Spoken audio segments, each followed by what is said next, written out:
નમસ્કાર, હું ચિરાગ TV9 ન્યૂઝમાં આપનું સ્વાગત છે। સમાચાર આણંદથી, જ્યાં બોરસદમાં સત્તા જમાવવા ભાજપે એક મોટો ખેલ પાડ્યો હોવાના સમાચાર છે। બોરસદ નગરપાલિકામાં મોટો રાજકીય ઉલટફેર થયો છે। AIMIMના કોર્પોરેટરને ભાજપમાં આવકારવામાં આવ્યા છે।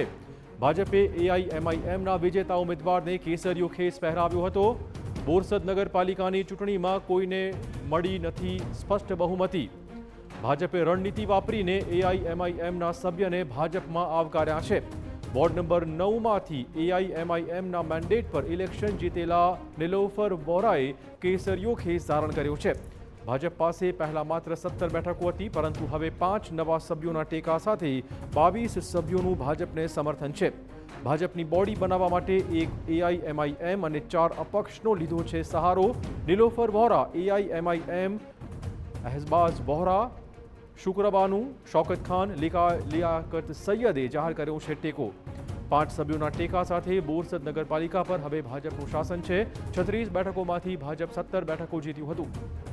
ભાજપને 19 સભ્યોના ટેકાની જરૂર હતી બહુમતી માટે। બોરસદ નગરપાલિકામાં AIMIMના વિજેતા ઉમેદવારને પાર્ટીએ સસ્પેન્ડ કર્યા છે। બોરસદમાં ભાજપને બિનશરતી ટેકો જાહેર કરવા બદલ આ સસ્પેન્શનની કાર્યવાહી પણ કરાઈ છે। બોરસદમાં 36માંથી ભાજપને મળી હતી 17 બેઠકો। અપક્ષ અને AIMIM ઉમેદવારોને સાથે લઈને ભાજપ નગરપાલિકામાં સત્તા પર બેસશે।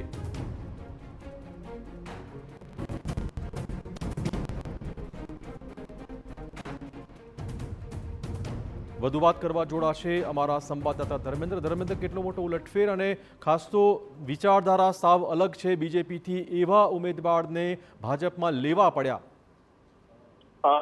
ચોક્કસથી ચિરાગ જણાવી દઉં કે જે પ્રકારેનું બોરસદનું એક રાજકારણ રહ્યું છે, આમ તો બોરસદ એટલે કોંગ્રેસનો ગઢ માનવામાં આવે છે, પરંતુ જે પ્રકારની સ્થિતિ છેલ્લા 2 ટર્મથી જોવા મળી રહી છે કે ગઈ વખતે પણ આ જ પ્રકારની ઘટનાઓ સામે આવી હતી કે ભાજપનું સ્પષ્ટ બહુમતી હોવા છતાં પણ કેટલાક સભ્યોનો વિરોધ થયો હતો અને બોરસદ નગરપાલિકાને સુપરસીડ કરવાની ફરજ પડી હતી અને કાર્યકરો હોય, તમામ નાગરિકો હોય, તમામની અંદર નારાજગી જોવા મળી હતી। ચાલુ ચૂંટણીઓની અંદર કોંગ્રેસે કોઈ ઉમેદવાર ઉભો રાખ્યો ન હતો, કોઈ મેન્ડેટ ન આપ્યો હતો, પરંતુ ભાજપને સ્પષ્ટ બહુમતી ન મળી હતી। એની સામે અપક્ષોની સંખ્યા અને એક આપ અને એક AIMનો સભ્ય ચૂંટાયો હતો। મહત્વની બાબત એ છે કે સત્તા મેળવવા માટે જે સ્પષ્ટ બહુમતીની જરૂર પડે તો ભાજપ દ્વારા જે 5 અપક્ષો અને AIMને જે નિલોફર વોરાને આવકારવામાં આવે છે, ખેસ પહેરાવી દેવામાં આવે છે।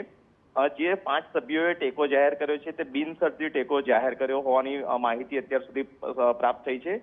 બોર્ડની અંદર પણ તેમણે અગાઉથી જ જણાવી દીધું છે કે જ્યારે બોર્ડ મળશે ત્યારે તેઓ ભાજપને ટેકો આપશે અને જે પોતાના વિકાસ કામો બોરસદની અંદર થવા જોઈએ તે ભાજપ કરે તેવી આ લોકોની અત્યારે અપેક્ષાઓ જોવા મળી રહી છે। ધર્મેન્દ્ર, ખાસ તો AIMIM તરફથી પણ નિલોફર વોરાને સસ્પેન્ડ કર્યા હોવાના સમાચાર?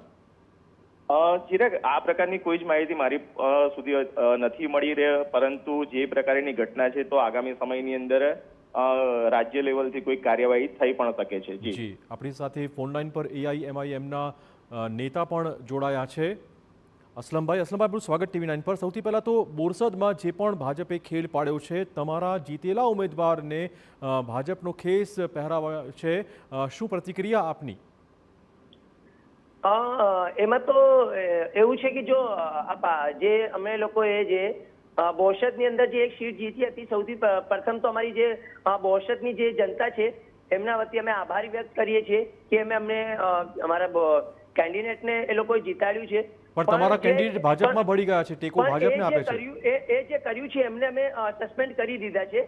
અમારા પ્રદેશ પ્રમુખ સાબિર કાબલીવાલાએ અમને લેટર પેડ ઉપર એક એની જાણ કરી દીધી છે અને એમને આપી દીધી કે પાર્ટીમાં એમને સસ્પેન્ડ કરી દે। અને આવા લોકો જે હોય છે કે જે લોકો વિરોધી હોય, પાર્ટી વિરોધી કામ કરે કે જનતા વિરોધી, આ તો એક સંવિધાનનું હનન છે કે હાલ તમને કોઈ પાર્ટી મેન્ડેટ આપે અને કોક જનતાએ તમને MIM પાર્ટી માટે વોટ આપ્યું છે, ના કે બીજેપી કોંગ્રેસ માટે, અને પછી તમે પક્ષ પલટું કરો તો એ તો જનતાનું પણ અને પાર્ટીમાં જે તમને તો ભરોસો ખોલવા વાળા આ લોકો જેટલા પણ છે તો એમના વિરુદ્ધ અમે આગળ પણ કાર્યવાહી કરવાના છે।